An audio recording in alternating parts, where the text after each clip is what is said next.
मित्रांनो नमस्कार. आजच्या भागामध्ये आता फॅक्टरीतले सगळे कामगार ते काम करण्यासाठी नाही म्हणतात आणि आता ते नवीन मशिनी इंद्राला घ्यायला सांगणार आहे. तर नक्की सविस्तर काय झालं हे बघायला व्हिडिओ पूर्ण बघत राहा. तर आता इकडं जी राणी आहे ती आणि इंद्र घरी येतो. घरी आल्यावरती मालती खूप चिडलेली असते आणि मालती बोलते की काय रे, हिच्यामुळे हे सगळं झालं नाही, हिच्यामुळे त्या माणसाचा हात त्यामध्ये गेलाय, ही जर तिथे नसती तर तो हात गेला नसता. तर आता लगेच इंद्रा म्हणतो की हे बघ तुला सांगू का, मी तिथे काही झालं नव्हतं.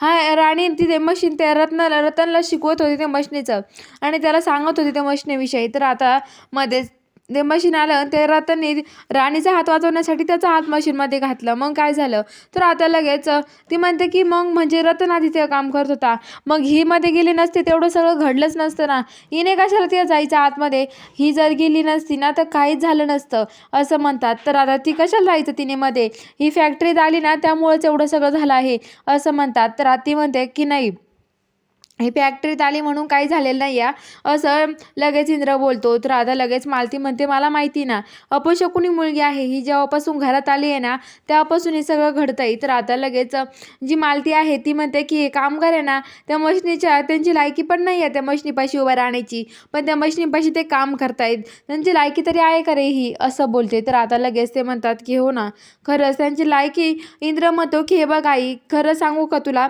असं त्यांच्याविषयी बोलणं नाही चांगलं गं, ते खूप चांगली माणसं आहेत, असं त्यांच्याविषयी आपण बोललं नाही पाहिजे. तर आता लगेच मालती म्हणजे तू पण असं झालाय का, आता तू पण असंच वागतोय का, अरे तुला पण तुझ्या आबांवाणी सवय लागली.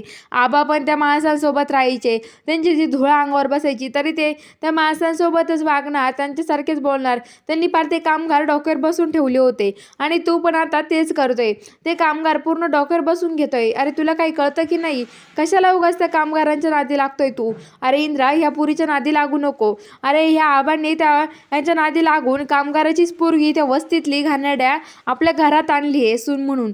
ती काय रे, तू बघितलं ना, तिच्यामुळेच हे सगळं घडतं आहे, आता नाही तर काही घडलं सुद्धा नसतं असं बोलते. तर आता लगेच इंद्र म्हणतो आई शांत हो, असं राग करून काही होणार नाहीये, आणि हे बघ तू असं त्या कामगारांविषयी बोलणं अगोदर बंद कर. आता ते म्हणतात की नाही, मालतीमध्ये मी एकदा नाही हजारदा बोलेल त्या कामगारांविषयी, कारण ते कामगार आहेच तसे, त्यामुळे मी त्यांच्याशी असंच बोलणार असं म्हणते. तर ते म्हणतात की हो का, तर आता लगेच ती म्हणते की हो, मी असंच बोलणार त्या कामगारांविषयी. हे बघ, तर आता लगेच राणी बोलते की हे बघा, तुम्ही असं कामगारांना नाव ठेवू शकत नाहीये. तर मालती मालती म्हणते की हे बघ, तू त्या घरात तूच कामगाराची तिथली आहे आणि तू तशीच आहे, मला माहिती ना कामगार कसे असतात ते.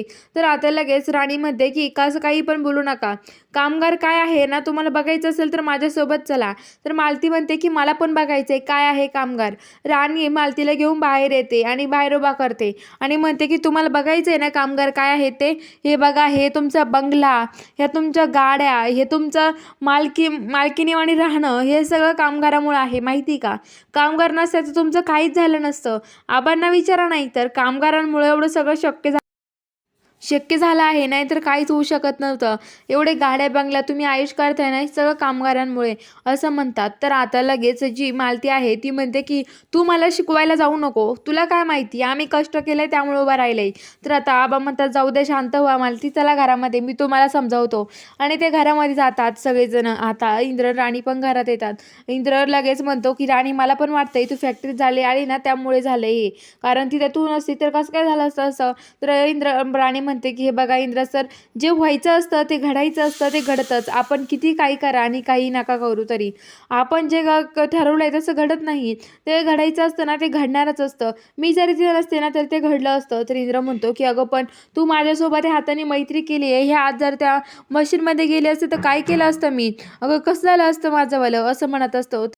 तो तिचा हात पकडतो आणि तिच्याजवळ जाण्याचा प्रयत्न करत असतो आणि राणी मागामागासारखं चालते आणि ती म्हणते इंद्र सर काय करताय तुम्ही, असं असं बोलते. तर आता इकडं जे सगळे कामगार आहेत ते बसलेले असतात आणि ते कामगार आता लगेच जो गजा आहे त्या कामगारांना भडकून देतो आणि म्हणतो की हे बघा, आता आपण फॅक्टरीत काम करायचंच नाही, जोपर्यंत इंद्र सर नवीन मशिनी आणत नाही तोपर्यंत आपण काम करायचं नाही, कारण की आपला जीव आपल्यासाठी पण खूप महत्त्वाचा आहे, त्यामुळे आता आपण काम करायचंच नाही फॅक्टरीमध्ये असं ते म्हणतात. तर गोट्या म्हणतो की अहो असं काय बोलताय तुम्ही, इंदिरा सरांते खरंच खूप चांगले आहे.